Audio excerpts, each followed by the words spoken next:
He is conquered, hallelujah. He is conquered over death. Victorious, hallelujah. Victorious over sickness. He's triumphed, hallelujah. He's triumphed. Jesus reigns over all. Over sin, over sin. He is conquered, hallelujah. He is conquered over death. Victorious, hallelujah. Victorious over sickness. He's triumphed, hallelujah. He is triumphed. Jesus reigns over all. For this purpose Christ was revealed to destroy all the works of the evil one. Christ in us has overcome.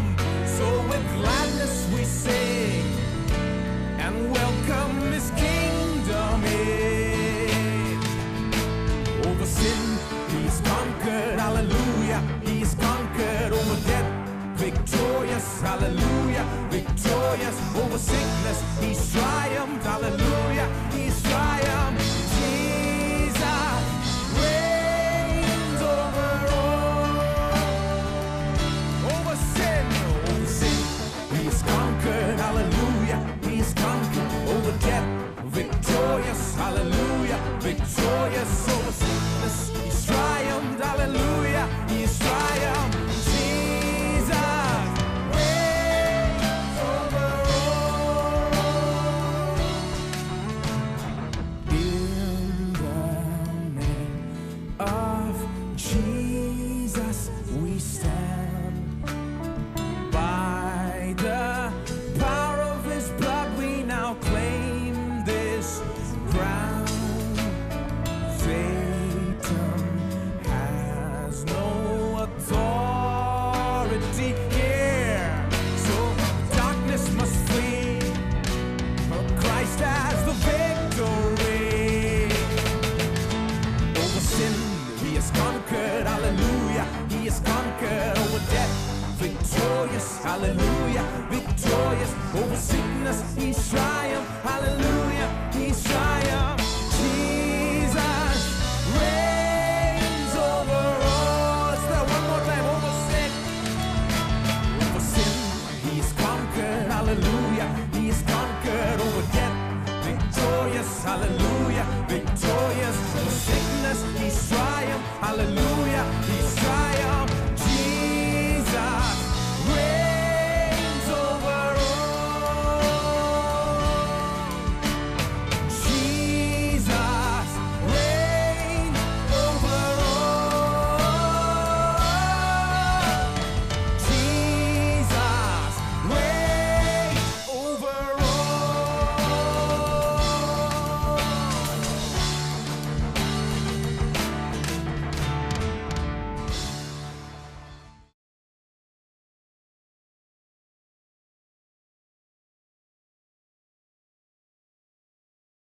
जिस व्यक्ति के पास नया दिल है, पवित्र दिल है, जिसमें परमेश्वर का स्वभाव है, वो इस शिक्षा का अनुकरण कर सकता है। लेकिन जिस व्यक्ति का दिल पापमय है, दुष्टता का दिल है, वो इसके अनुसार नहीं चलता है। आप उसे सिखा सकते हैं, वो इसके साथ सहमत होगा, लेकिन इसे नहीं करेगा। यही तो पापी की दशा होती है। लेकिन विश्वासी की दशा यह है कि वो इससे सुनता है, इसमें प्रसन्न होता है, वो करना चाहता है, और पवित्र आत्मा उसका सहायक है, और वो इसे करने योग्य होता है, इसे करने के लिए जब वो इसका उपयोग करता है। आमेन। ठीक है, अब अध्याय 7 देखिए, और यह असफल व्यक्ति के बारे में बताता है। अब वो कहता है कि दूर रहो उस पाप से, उसके घर के दरवाजे के पास भी नहीं जाना कहता है। लेकिन इसे देखिए, वो बिल्कुल उल्टा ही करता है। वचन 6, मैंने एक दिन अपने घर की खिड़की से अर्थात अपने झरोके से झांका, तब मैंने भोले लोगों में से एक जवान को देखा। भोले लोगों में से एक निर्बुद्धि जवान को देखा। अच्छी भाषा है, मतलब मासूम लोग, लेकिन सच में यह कहता है निर्बुद्धि। सच में यहां पर यही तो शब्द उपयोग हुआ है। इस शब्द का उपयोग हुआ है ऐसा व्यक्ति जिसमें कोई दिमाग नहीं, जो अपने दिमाग का उपयोग नहीं करते हैं। यही तो कहता है। ये कहता है जो निर्बुद्धि है, मैंने एक निर्बुद्धि जवान को देखा। वो लोग जो कुछ नहीं जानते थे, जो पाप के लिए सचेत नहीं थे, जानते नहीं थे ये कैसे काम करता है, ये लोग तो पूरी तरह से बस अंधे थे, इसमें सोच नहीं सकते थे। उनमें मैंने एक निर्बुद्धि जवान को देखा, कहता है, ऐसा जवान जिसमें समझ नहीं थी। वो खिड़की से देखता है। कितने लोग जानते हैं जब आप खिड़की से देखते हैं तो बहुत से मूर्खों को देख सकते हैं, सड़कों पर देख सकते हैं। कई बार देखते हैं कि बहुत से लोग कुछ नहीं करते हैं, यहां भटकते रहते हैं, इधर उधर कुछ देखते रहते हैं। वो जिंदगी को नहीं समझते, वो नहीं जानते हैं कि कैसे वो नाश हो रहे हैं, वो इसे नहीं समझते हैं, नहीं जानते कि उनका मार्ग उन्हें कहां ले जा रहा है। वो जिंदगी के बारे में नहीं समझते हैं, वो कुछ भी नहीं समझते हैं। वो अच्छे दिखते हैं, शायद कई बार कॉलेज में जाते हैं, लेकिन वो बहुत ही कम समझते हैं। और ये कहता है वो स्त्री के घर के कोने के पास से, देखिए वचन 7, तब मैंने भोले लोगों में से एक निर्बुद्धि जवान को देखा। उसमें बुद्धि नहीं थी। वो कह रहा है मैंने उसे देखा। वहां पर बहुत से जवान थे और उन जवानों के बीच में मैंने एक को देखा। वो उस स्त्री के घर के कोने के पास की सड़क पर चला जाता था और उसने उसके घर का मार्ग लिया। दिन ढल गया था, वरन रात का घोर अंधकार छा गया था। देखिए समस्या। अध्याय 5 में ये क्या कहता है, ऐसी जगह से तुम बहुत दूर रहना। उसके पास से नहीं जाता है, लेकिन अगली गली से चले जाता है। उस गली से नहीं, लेकिन अगली गली से।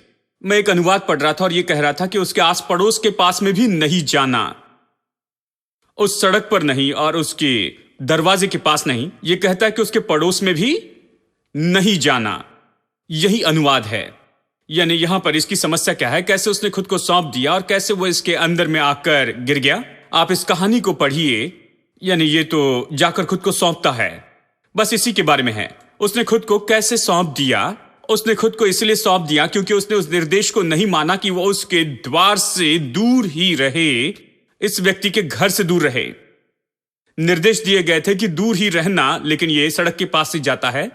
कुछ लोग ऐसे हैं, वो सड़क के पास में से जाते और कहते हैं देखो मैं कहां हूं, मैंने कभी सोचा भी नहीं था कि मैं यहां पर आ सकता हूं। मानो जहां पर उसे चकित हो गए हैं। शायद प्रभु मेरी अगुवाई कर रहा होगा भाई।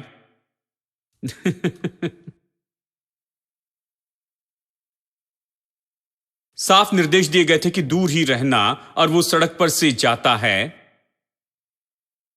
मैं आपको बताऊं दोस्तों, अगर आपकी किसी बात से परीक्षा होती है, किसी बात के कारण आपकी परीक्षा होती है, तो आप उससे दूर ही रहें और उसके सड़क के पास से न जाएं।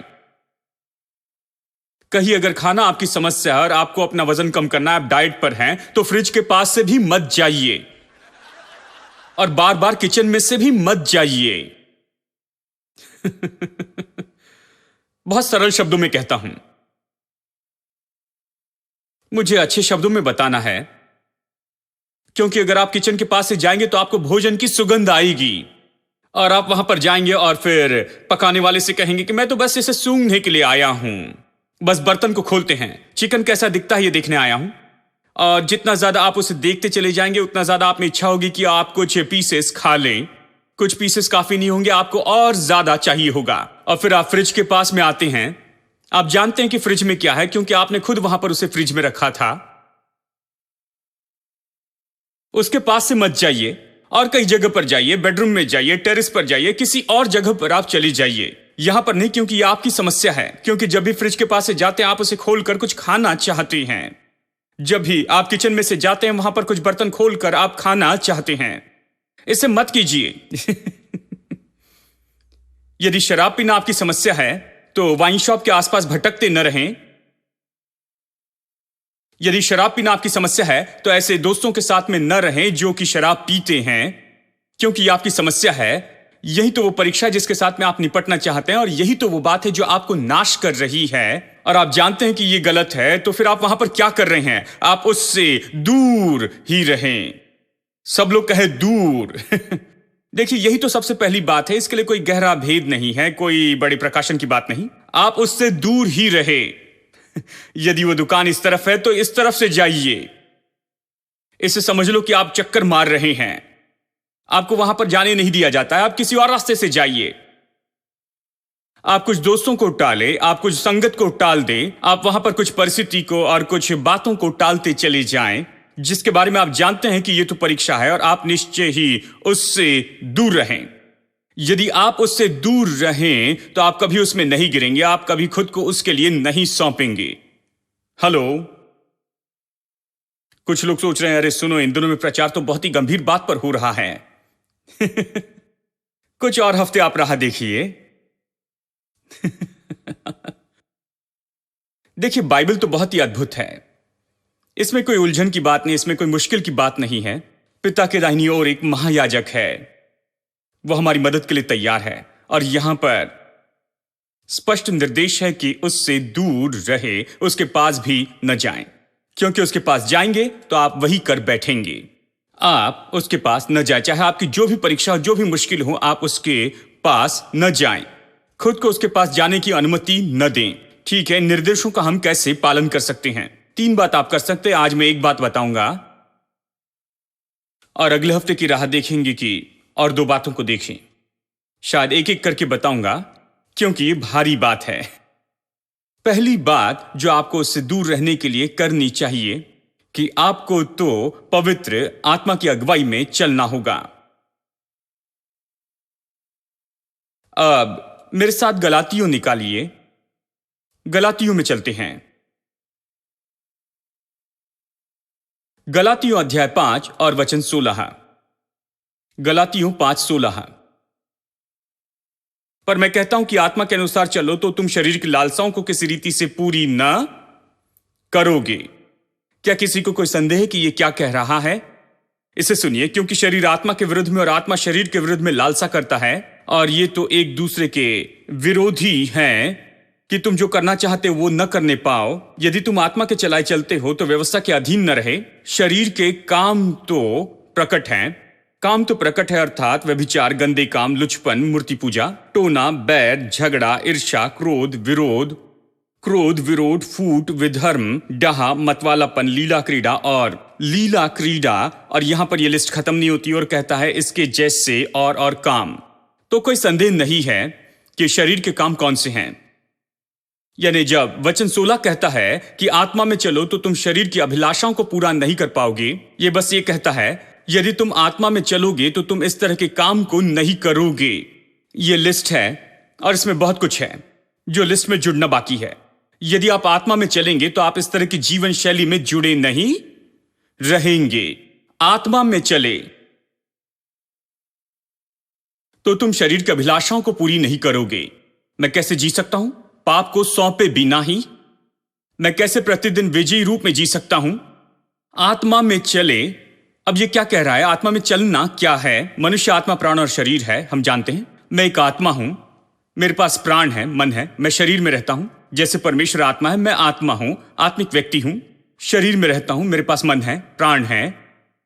अब मेरी आत्मा में जो मेरा भीतरी मनुष्यत्व है, मेरी आत्मा में परमेश्वर की पवित्र आत्मा रहती है, वो मेरे साथ काम करती है। पवित्र आत्मा के साथ में मेरी संगति तो है, आत्मा में प्रभु के साथ संबंध है, पवित्र आत्मा मुझ में है। अब जब आप पवित्र आत्मा की अगुवाई में चलना चाहते हैं तो आपको सुनना होगा अपनी आत्मा की, अपने दिल की। बहुत ही सरल शब्दों में, आपका दिल, आपको दिल की सुनना होगा। आपका दिल क्या कहता है? बहुत से लोग अपने दिल के अनुसार नहीं चलते हैं। दिल का मतलब मैं आत्मा कहना चाहता हूं। वो भीतरी मनुष्यत्व के अनुसार नहीं चलते हैं। वो नहीं चलते हैं आत्मा से, जहां पर पवित्र आत्मा रहता है, कहता है, बताता है। वो अपनी इच्छा से चलते हैं, अपने विचार से चलते हैं, उनके दोस्त जो अगुवाई करते वैसे चलते हैं, लेकिन वो आत्मा के अनुसार नहीं चलते हैं।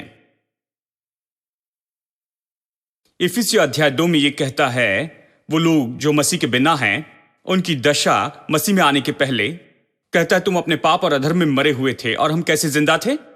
उस समय हम वही कर रहे थे जो हमारा शरीर और हमारा मन कहता था। ऐसे ही बताता है, शरीर और मन। कौन अधिकार करता था, कौन अगुवाई करता था? शरीर और मन में सब कुछ उल्टा ही था। मैंने आपको बताया कैसे जब परमेश्वर ने हमें बनाया तो उसने बनाया कि आत्मा हम पर राज करे। यानी आत्मा राजा जैसे राज्य करे, मन दास के जैसे हो और शरीर गुलाम जैसे हो। यही तो भूमिका है जो परमेश्वर ने इन तीनों विभागों को दी है हम मनुष्य को। लेकिन पतन में सब कुछ बिल्कुल उल्टा हो गया। अब शरीर और मन राज करता है। जो कुछ भी शरीर चाहता है, जो कुछ भी मन चाहता है, लोग करते हैं। यही तो पापी की दशा है। वो वैसे ही जीता है। लेकिन संत के बारे में क्या? प्रभु के संतान के बारे में क्या?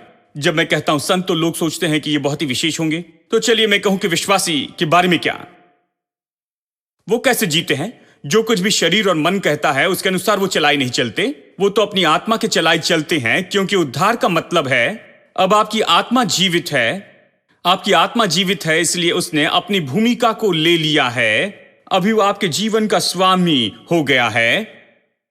अब आप आत्मा के चलाए चलने वाले व्यक्ति है, शरीर के चलाए चलने वाले व्यक्ति नहीं। और न मन से चलते हैं कि आपका शरीर और मन जो कहता है उसके अनुसार नहीं करते। आप आत्मा के चलाए चलने वाले व्यक्ति है। परमेश्वर के साथ के आपके संबंध से आप जीते हैं। प्रभु से प्रेम करते, उसकी सेवा करते, उसकी सुनते, उसके अनुसार करते हैं। आप वही करते हैं जो परमेश्वर आपसे कहता है आपके दिल में। तो हर बात के लिए आप अपने दिल की सुनते हैं। तो बहुत से लोगों के लिए आप जानते हैं पवित्र आत्मा कैसे अगुवाई करती है। वो इस तरह से नहीं कहता कि सब लोग, पड़ोसी और सड़क पर सब लोग इस तरह से उसकी आवाज सुने, सैम। नहीं, वो दिल में बातें करता है। वो बात करता है आपके दिल से, आपकी आत्मा में। आप दिल में कह सकते हैं कि यह गलत है, मैं जो कर रहा हूं यह गलत है, जो दिशा मैं ले रहा हूं यह गलत है, मैं जिसमें जुड़ा हूं यह गलत है, जो मैं करने की कोशिश कर रहा हूं यह गलत है, जिसमें मैं जुड़ा हूं यह गलत है, जिस जगह जा रहा हूं यह गलत है, मेरे दोस्तों की संगति गलत है, जिन कामों में मैं जुड़ा हूं यह काम गलत है।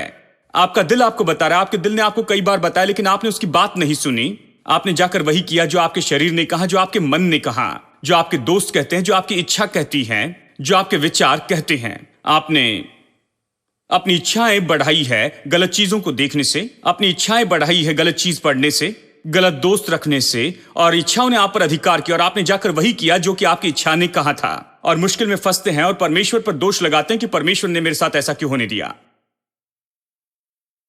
बाइबल कहती कि आत्मा में चले कि तुम शरीर की अभिलाषाओं को पूरी न कर सको, और ये न करो जिसकी यहां पर सूची दी गई है। तो आप अपनी इच्छाओं की न सुने, अपने विचारों की, अपने दोस्तों की, और ये सब आप परमेश्वर की आत्मा की सुने। आप परमेश्वर की आत्मा की अगुवाई में चलने वाले बन जाएं। परमेश्वर के साथ के संबंध में जिए, और आपका दिल आपको बताएगा, आपका विवेक आपको बताएगा।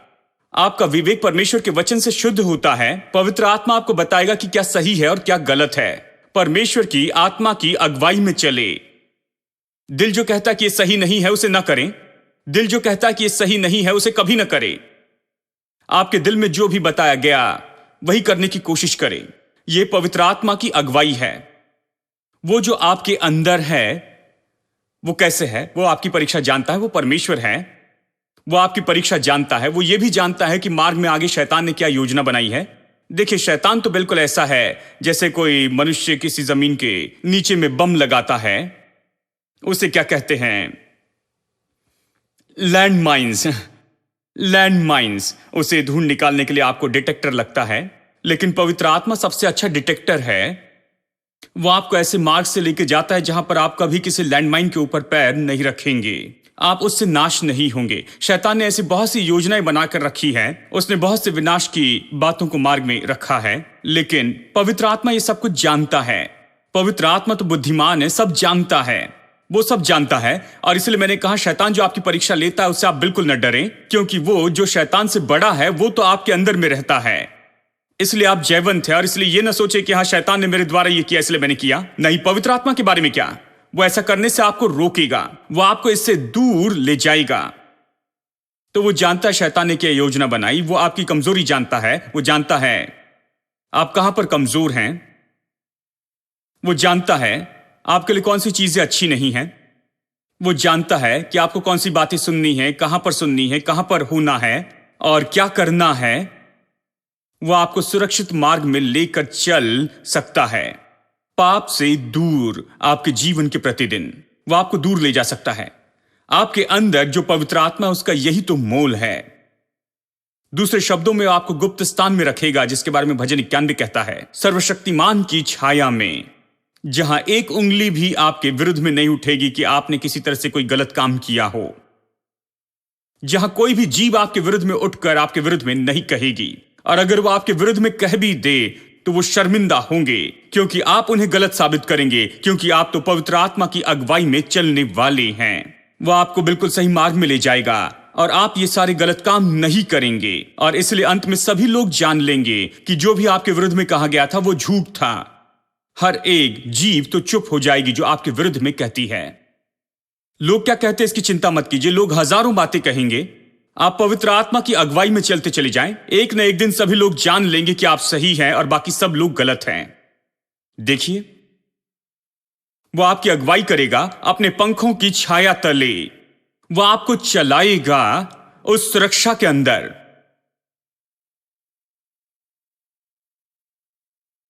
क्या आप समझ रहे हैं? तो जब आप चलते हैं पवित्र आत्मा की अगुवाई में, तो कई बार आप ये पाएंगे, आपकी इच्छा होगी कि आप किसी दिशा में जाए, क्योंकि देखिए, आप तो एक मनुष्य हैं, आपके पास शरीर है, सब लोग इसे महसूस करते हैं। क्या ये है अभी, या आप आत्मा में चले गए हैं? ये अभी भी वहां है। आपके शरीर के कारण कई बार आप शायद किसी आकर्षण को महसूस करें। हेलो, चलिए मैं छत की ओर देखकर बातें करता हूं। आप कुछ आकर्षण महसूस करेंगे, कुछ खिंचाव महसूस करेंगे, आप वहां पर खींचे जाएंगे किसी दिशा में, लेकिन उस खिंचाव से बढ़कर आपके भीतर उससे भी बड़ा व्यक्ति है, और आप महसूस करेंगे वो आपको दूसरी ओर खींचता है। वो कहता है उस दिशा में नहीं जाना, ऐसे नहीं करना, ओ वो तुम्हारे लिए बुरा है, यहां आओ, इस मार्ग से ले जाऊंगा। वैसी अगुवाई करता है, और यह बहुत ही अद्भुत है। देखिए कि आत्मा में चलते जाएं और शरीर की इच्छाओं को पूरी न करते जाएं। देखिए, आप अपने निर्णय इसी के आधार पर लें। आपको जिस मार्ग में जाना है उस मार्ग में आप इसी के आधार पर चलें। आप दिल के अनुसार चले, क्योंकि पवित्र आत्मा वहीं पर तो रहता है। ये मार्गदर्शन है जो प्रभु ने आपके लिए दिया है, परमेश्वर ने बनाया भीतर में ही ये जीपीएस। आमेन। मतलब ये सारे जीपीएस के बारे में एक दिन मैं सोच रहा था, ये तो बहुत ही अद्भुत है। मुझे पता नहीं कितने लोगों ने जीपीएस देखा, ये तो जानते हैं, ये तो अद्भुत है। ये आपको बताता है यहां से 50 मीटर की दूरी पर राइट टर्न लें, और यहां से बाईं ओर मुड़े 20 मीटर के बाद में, और दरवाजे के पास पहुंचते ही वो कहता है कि आप यहां पर पहुंच गए हैं। आप भाषा चुन सकते हैं, फ्रेंच, जर्मन, इंग्लिश, हिंदी, जो भी भाषा आप चाहते हैं।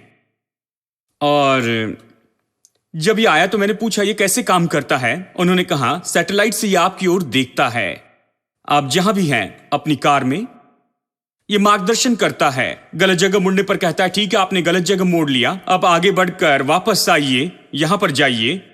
ये गलतियों को सुधारता है, क्योंकि ये सैटेलाइट वहां पर एक व्यक्ति के जैसे है और आपको देखते रहता है। आपने ली हर मोड़ जानता है, और वो आपको बिल्कुल सही मार्ग पर वापस ला सकता है। अब यदि आप इसे समझ ले तो आप अच्छी तरह से समझ सकते हैं कि परमेश्वर कैसे अगुवाई करता है। कितने अच्छे से अगुवाई करेगा वो, तो निश्चय इन सारी बातों से बहुत ही उत्तम है दोस्तों। वो सही मार्ग में अगुवाई करेगा। अब यीशु ने हमें प्रार्थना करना सिखाया। उसने कैसे प्रार्थना करना सिखाया? हमारे स्वर्गीय पिता, तू जो स्वर्ग में, तेरा नाम पवित्र माना जाए, तेरा राज्य आए, जैसे तेरी इच्छा स्वर्ग में पूरी होती वैसे पृथ्वी पर हो। रोज की रोटी तू हमें दे, और ये सब। और फिर अंत में कहता है कि तू हमें परीक्षा में न ला। अब गौर से सुनिए, हमें परीक्षा में न ला, परंतु हमें बुराई से बचा। तो फिर वो हमें बुराई से कैसे बचाएगा? हमें परीक्षा से दूर ले जाने के द्वारा। देखिए, शैतान तो इतना बुरा है कि उसने इस वचन को लेकर बहुत से लोगों के लिए इसका गलत अर्थ बनाया है। हां, किसी ने कहा बाइबल इतनी सरल है कि इसे गलत समझने के लिए मदद चाहिए होगी, और बहुत सी मदद है, शैतान वहां है। इसे गलत समझने में वो मदद करता है। तो एक ने इसे पढ़ा, खैर ये कहता है कि हमें परीक्षा में न ला परंतु बुराई से बचा, इस तरह से लिखा गया है। तो कहा प्रभु मैं प्रार्थना कर रहा हूं कि परमेश्वर मुझे परीक्षा में लेकर ना आए। मतलब ये कहना प्रभु परीक्षा में लेकर आता है, पाप से आपकी परीक्षा लेने के काम में वो बना है। आपको लगता है वो आपको परीक्षा में लेकर आता और आप प्रार्थना कर रहे हैं प्रभु मुझे परीक्षा में लेकर न आ। देखिए, वो इस वचन को गलत समझे, सोचते हैं परमेश्वर उन्हें परीक्षा में लाता है। इसका मतलब तो ये है हमें परीक्षा में न ला परंतु हमें बुराई से बचा।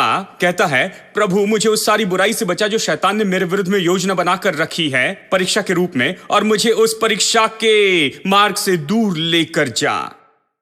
ये यही कहता है परमेश्वर पाप से परीक्षा नहीं लेता और ना ही वो पाप से कभी किसी की परीक्षा करता है। यानी ये जो प्रार्थना है ये पवित्र आत्मा के मार्गदर्शन के लिए है। हम प्रार्थना करते हैं कि प्रभु हमेशा के लिए मेरी अगुवाई कर, हर एक दिन मुझे परीक्षा से दूर ले जा, मुझे गड्ढों से दूर ले जा, प्रतिदिन मुझे उन सारी चीजों से दूर ले जा जो मेरे लिए वहां पर बिछाई गई है, कि मुझे नीचे लाए, मुझे दूर ले जा। हमें परीक्षा में न ला परंतु हमें बुराई से बचा, बुराई से। At the cross, where I first saw the light, and the burden of my heart rolled away. It was there by faith I received my sight, and now I'm happy all the day.